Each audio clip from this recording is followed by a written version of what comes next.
कि जब तक हम पे शक्ति नहीं होगी तब तक हमें दूसरे की तरफ आंख उठा के देखना पड़ेगा, इंतजार करना पड़ेगा और हाथ फैलाना पड़ेगा, और वही मिलेगा जो मिलता है। और मिलने वाले की बात जान लो कि जब आप किसी की तरफ हाथ फैलाते हो तो वो नहीं देता जो आपको चाहिए, वो देता है जो उसकी जेब में होता है और जिसको वो आपको देना चाहता है। और मेरे शब्दों में तो सुनो, वो छूटन देता है आपको। आज अगर झोपड़ियों से निकल के महलों तक का सफर तय हुआ है तो ये बाबा साहब अम्बेडकर के 4 बच्चों की कुर्बानियां और भारतीय संविधान में जो अधिकार शक्ति हमें मिली है, ये उसी की वजह से संभव हो पाया।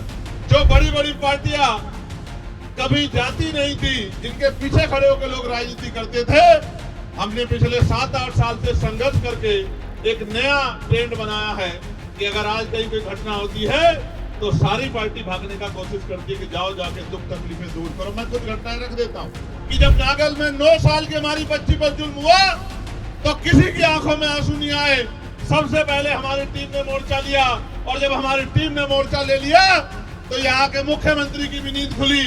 उन्होंने कहा मैं भी जाऊंगा, और कांग्रेस के एक बड़े नेता ने कहा कि मैं भी जाऊंगा।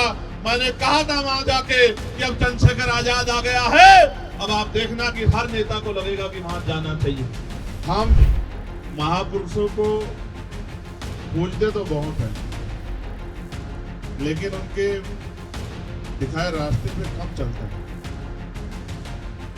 अगर हम महापुरुषों को पूजने के साथ उनके दिखाए रास्ते पे चलना शुरू कर दें तो शायद हमें किसी परेशानी के लिए किसी के आगे हाथ न फैलाना पड़े। बहुत बहुत धन्यवाद। दिल्ली में विधानसभा का चुनाव है। दिल्ली चुनाव पे भी मुझे आपसे बात रखनी है। इसके बाद एक कार्यक्रम और है, उस कार्यक्रम में भी हमें पहुंचना है। उधर सामने बहुत सारे सज्जन पुरुष जो हैं, जो नौकरी से रिटायर हुए हैं, उनके आसपास के साथी भी मुझे अशोक जी और दिख रहे हैं। हम महापुरुषों को पूजते तो बहुत हैं, लेकिन उनके दिखाए रास्ते पे कम चलते हैं। अगर हम महापुरुषों को पूजने के साथ उनके दिखाए रास्ते पे चलना शुरू कर दें तो शायद हमें किसी परेशानी के लिए किसी के आगे हाथ ना फैलाना पड़े, क्योंकि डॉक्टर बाबा साहब अम्बेडकर भारतीय संविधान में इस तरह की व्यवस्था कर गए हैं कि जो आदमी गरीबी, बेबसी, लाचारी और बहुत बुरी हालात में पैदा हुआ है, वो भी आगे बढ़ के प्रदेश और देश में अपना अपने क्षेत्र का नाम भी रोशन कर सकता है, क्षेत्र की, प्रदेश की, देश की सेवा भी कर सकता है और लोगों की जिंदगी भी बदल सकता है। इसके उदाहरण के लिए आपको कहीं और जाने की जरूरत नहीं है। इसका जीता जागता उदाहरण मैं चंद्रशेखर आजाद आपके सामने। हमने दिल्ली में बहुत सारे आंदोलन किए, लड़ाइयां लड़ी।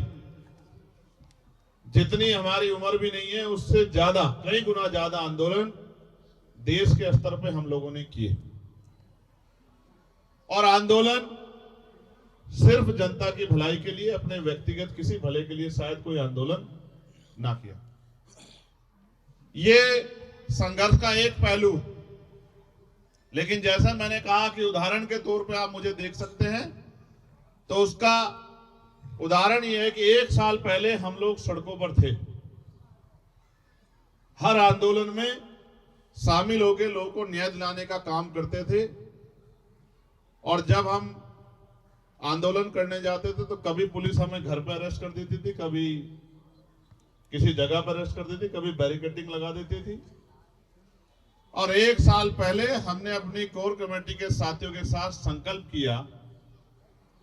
ये संकल्प तो मैंने 6 दिसंबर 2020 को भी किया था, लेकिन तब पार्लियामेंट का चुनाव जा चुका था कि इस बार इस संसद के दरवाजे खुलेंगे तो इसमें एक कदम आजाद समाज पार्टी और भीम आर्मी का भी रखा जाएगा।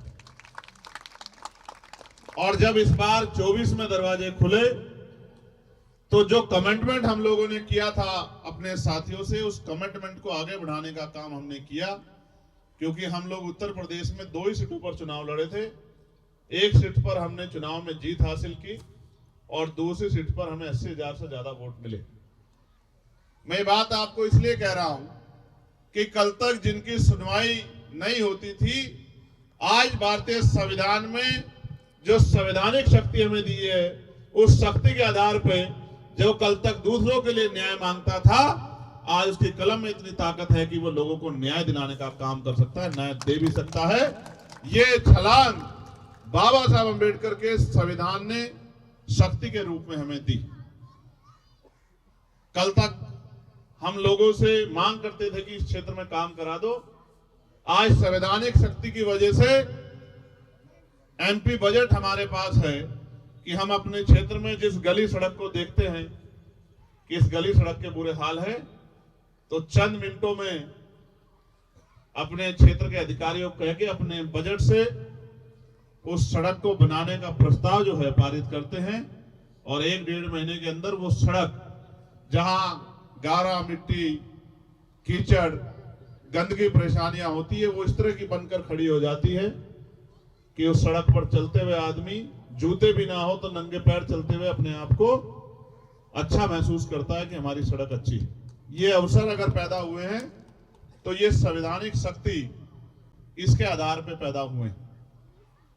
जैसे पढ़ लिखकर हम लोग, अगर हमारे दादा परदादा गांव में खेती किसानी, मजदूरी, सफाई का काम या और भी कोई काम जिसको कर कर अपना जीवन गुजर बसर करते थे, लेकिन आज इस देश में संविधान की वजह से अवसर है कि एक किसान, मजदूर, गरीब परिवार का बेटा भी पढ़ लिखकर डॉक्टर, इंजीनियर, आईएएस, आईपीएस, वकील, जज बन सकता है। आज अगर झोपड़ियों से निकल के महलों तक का सफर तय हुआ है तो ये बाबा साहब अम्बेडकर के 4-4 बच्चों की कुर्बानियां और भारतीय संविधान में जो अधिकार शक्ति हमें मिली है, ये उसी की वजह से संभव हो पाया। लेकिन मैं ये सोचता हूं, एक डॉक्टर, इंजीनियर, आईएएस, आईपीएस बनने के लिए तो कई साल मेहनत करनी पड़ती है, 10-12 घंटे खर्च करने पड़ते हैं, ये तो मेहनत का काम। और लोकतंत्र जब नहीं था, राजतंत्र था, तो राजतंत्र में तो उससे भी कठिन था। उसमें युद्ध होते थे, तलवारें चलती थी, भाले चलते थे, बंदूकें चलती थी, तोपें चलती थी, हजारों लोग जान जाती थी, धरती रक्त रंजित हो जाती थी, तब जाके राज बदलता था। अब तो बाबा साहब अम्बेडकर के आशीर्वाद से पहले बैलेट का बटन दबा, बैलेट में मोहर लगाकर, और अब ईवीएम का बटन दबाकर आप इस राजकाज को बदल सकते हैं। कितना आसान कर दिया। अब तो बस अपनी उंगली को इतना तैयार करना है कि जिस बटन को दबाकर हमें शक्ति मिलती है उसी बटन को दबाना है, बस दूसरा बटन नहीं दबाना। इतना छोटा सा काम। हमारे महान पुरुषों ने तो यह भी कहा कि राजनीति में हिस्सेदारी नहीं करोगे तो उसका सबसे बड़ा नुकसान ये होगा, उसका सबसे बड़ा दंड ये होगा कि अयोग्य लोग आपके ऊपर शासन करेंगे। हमारे लोगों ने इस बात को नहीं समझा। हमारे लोगों ने राजनीतिक शक्ति दूसरे लोगों के हाथ में दे दी और इंतजार करते रहे कि ये हमारी जिंदगी बदलेंगे। इसी का खामियाजा हम लोगों को भुगतना पड़ा। मैं आपसे कहना चाहता हूं, जो बहुत दिन पहले डॉक्टर बाबा साहब अम्बेडकर कह के गए थे कि political power is the master की, राजनीतिक सत्ता वो चाबी है जो आपकी सारी परेशानियों का हल कर सकती है। राजनीतिक सत्ता वो सुनहरी चाबी है जो आपकी सारी परेशानियों का रास्ता खोलकर आपकी जिंदगी को आसान कर सकती है। लेकिन हम लोगों ने इस बात को नहीं समझा, और जहां जहां समझा वहां हमारे दुख तकलीफें भी खत्म हुई और हमें ताकत भी मिली। लेकिन नौजवानों में तो भीम आर्मी आजाद समाज पार्टी के साथियों ने संघर्ष करके ये भावना पैदा कर दी है कि अब वो कोई और बटन नहीं दबाना चाहते, वो अपनी मुक्ति का, अपने लिए शक्ति का बटन, आजाद समाज पार्टी का बटन दबाना चाहते हैं। ये भावना नौजवानों में तो भीम आर्मी आजाद समाज पार्टी के संघर्ष से पैदा हो गई। आज ये देखो, जो बड़ी बड़ी पार्टियां कभी जाती नहीं थी, जिनके पीछे खड़े होकर लोग राजनीति करते थे, हमने पिछले 7-8 साल से संघर्ष करके एक नया ट्रेंड बनाया है कि अगर आज कहीं कोई घटना होती है तो सारी पार्टी भागने का कोशिश करती है कि जाओ जाके दुख तकलीफें दूर करो। मैं कुछ घटनाएं रख देता हूं। हाथरस की घटना हुई, कोई जाने को राजी नहीं था। मैंने और हिमांशु जी ने मोर्चा लिया कि हम लोग हाथरस चलेंगे। हम लोग हाथरस के परिवार से विकट परिस्थितियों में मिलने गए। मोर्चा लगाया गया कि पुलिस को किस तरह से पुलिस की आंखों से बच के जाना है, और मोर्चा सफल भी हुआ। जब यहां पकड़े गए टोल पर छजारसी के, तो पुलिस के पकड़ने से पहले सरकारी बस में चले गए। सरकारी बस को घेरने से पहले कपिल जी के जरिए मोटरसाइकिल के रास्ते अलीगढ़ चले गए, और अलीगढ़ में जब मुख्य द्वार पे पुलिस खड़ी थी तो दीवारें को टाप के पिछले दरवाजे से अस्पताल चले गए। और फिर जब यहां हमारी बच्ची जो है, हमारी डिमांड पे हमने कहा एम्स ले आओ, एम्स की बजाय सफदरजंग लाई गई। तो सफदरजंग में जब उसके साथ अन्याय हुआ, उसकी जान चली गई, और हम लोगों ने मोर्चा लिया, तो हमसे वादा करके पुलिस ने वादा खिलाफी की और हम लोगों को गिरफ्तार कर दिया, और उस बच्ची का शव जो है जाके जला दिया। आप देखो, उससे पहले कोई जाता था क्या हमारी बस्तियों में?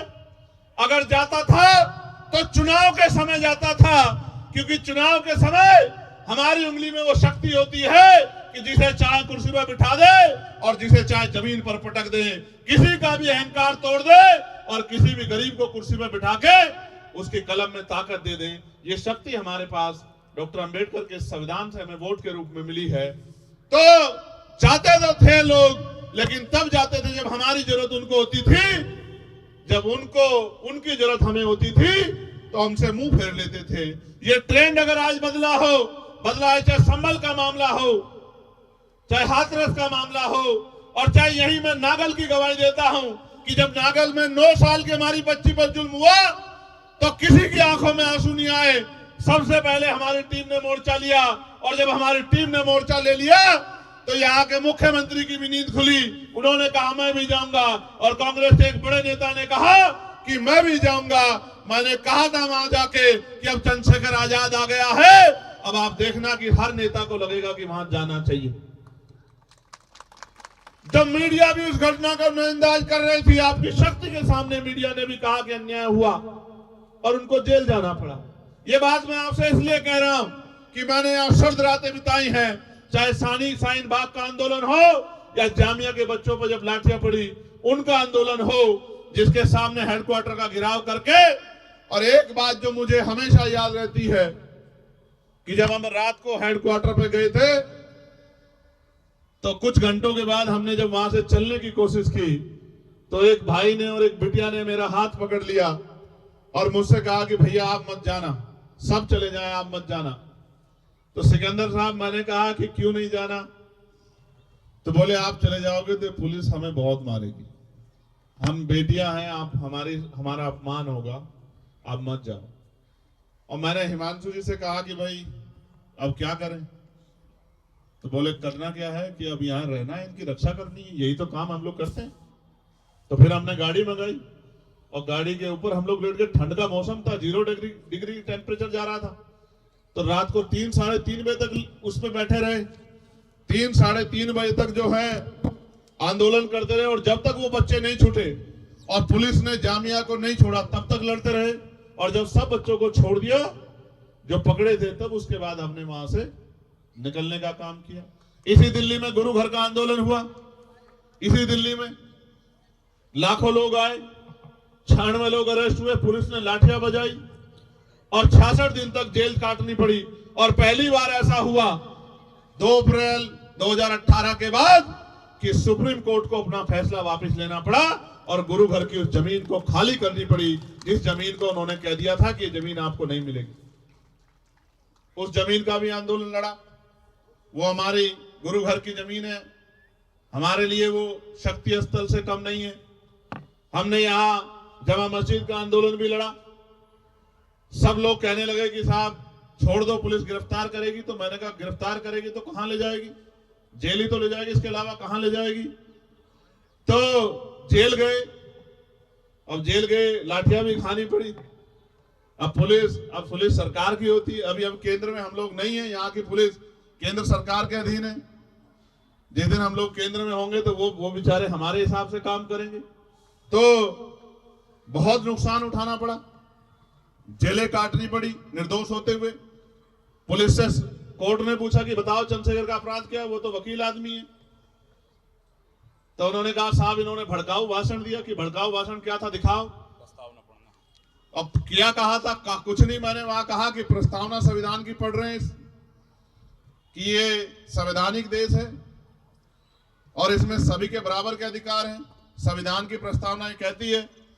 तो उन्होंने कहा साहब भड़काऊ भाषण कहा सुनाओ, तो सुनाने कुछ था नहीं। कहा साहब रिकॉर्ड नहीं कर पाए। बोले ये दिल्ली की पुलिस है, देश की राजधानी की इतनी हाईटेक पुलिस, ये रिकॉर्ड नहीं कर पाई तो कौन रिकॉर्ड कर पाएगा?